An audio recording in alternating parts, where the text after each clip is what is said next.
I look and see the economic chaos that the Conservatives are leaving behind. We know about the 46 billion black hole in their own plans that they have no way of plugging. But what we've seen is, we've seen councils up and down the country, and this is what your listener was speaking about.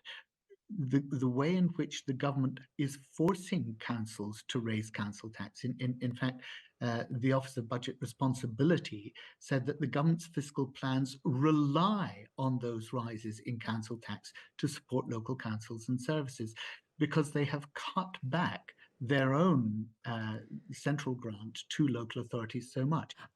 Beth sent us a long message about her situation living in a London Labour borough, earning less than 25,000, she says, with council tax at 3,000 annually.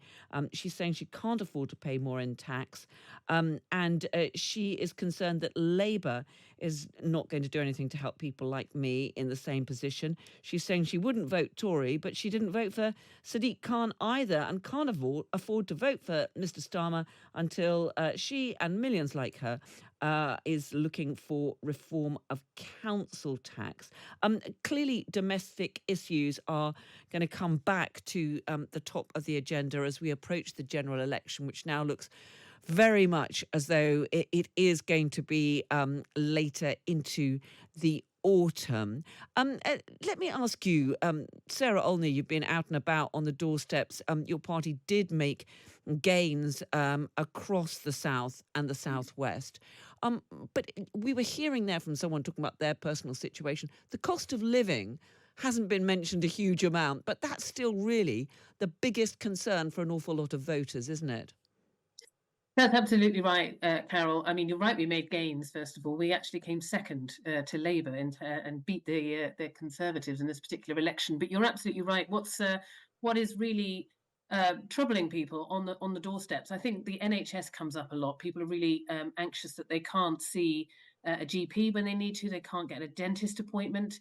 So those are the things. And so many people are waiting for treatment. The backlog for treatment is, I think, as bad as it's ever been. So that is a really big concern for people. But you're absolutely right about the cost of living. We know that inflation is starting to come down, but obviously that's off the back of really, the biggest inflation I've seen in my lifetime over the last couple of years, and people are paying so much more in their mortgages now because of the high interest rates we've seen over the last few years.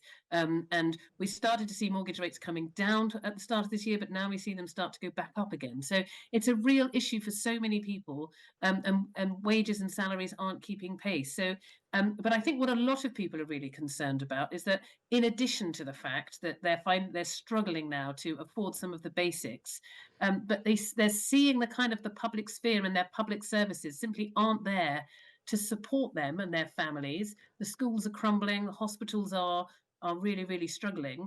And we've seen huge cuts to the police, and that really, really concerns people. Okay. Let me, I want to get some more comments in before we run out of time. But Richard Graham, let me ask you about that. I mean, clearly inflation is coming down, but that just means that prices are still going up, only not quite as fast. And people are really struggling. We heard from one of our listeners there. Those are the sorts of remarks that we get all of the time. And that is the big problem, isn't it? And Rishi Sunak may be saying that his plan is working. But the message you've had back from voters across the country is that it's really not. No, I think there are some core and important messages in what you were saying, Carol. I mean, some costs are coming down. We know energy costs are. We know that petrol and diesel have come down, but there are others that are still going up a bit. So there is a cost of living issue for many people. That's not nearly as bad as it was.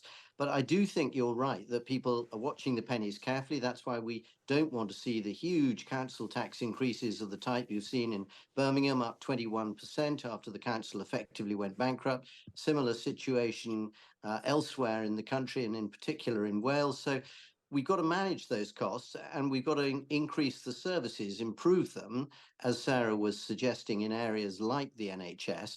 So that's where this productivity improvement and Jeremy Hunt's plan to use technology and digital improvements to really drive up productivity in public services without increasing the costs, that is going to be crucial to how this country goes forward.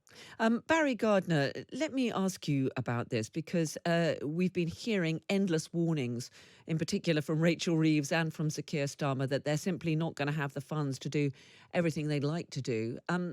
Are you concerned that Labour could win the next election and then find that voters very swiftly get very disillusioned because they're not seeing a swift change? Carol, of course, look, I look and see the economic chaos that the Conservatives are leaving behind. We know about the 46 billion black hole in their own plans that they have no way of plugging. But what we've seen is, we've seen councils up and down the country, and this is what your listener was speaking about. The way in which the government is forcing councils to raise council tax. In fact, the Office of Budget Responsibility said that the government's fiscal plans rely on those rises in council tax to support local councils and services, because they have cut back their own central grant to local authorities so much. If you remember back to pre-2010, I think there were, in 13 years of a Labour government, there were only 2 times in which a local authority had to issue a notice, Section 114 notice, saying that it was didn't have enough funds, it was bankrupt, effectively. 19 councils now have been given special license to sell off assets. And that has clearly been a very big... I'm sorry to interrupt you, Barry, but I want to get a very quick word. Firstly, I've had a whole host of listeners, Kevin in Fraserburgh, saying petrol and diesel prices are not coming down. And Nigel Capel makes the same point, saying petrol has gone up 10p a litre in the last months.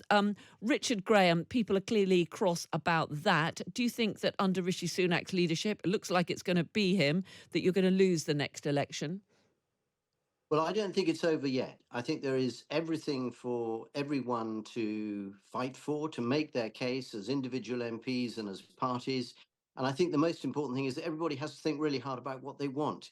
If you want to get more immigration, higher taxes, lower services, and increased bureaucracy, then I think that voting Labour will be a good way of achieving those things. If you want to see the reform of the economy, improvements to life that we've been working on hard since the pandemic and the inflation from energy costs, then there is a good opportunity to get those by voting Conservative. Barry Gardiner, do you think you are going to be heading for power and with a majority at the next election?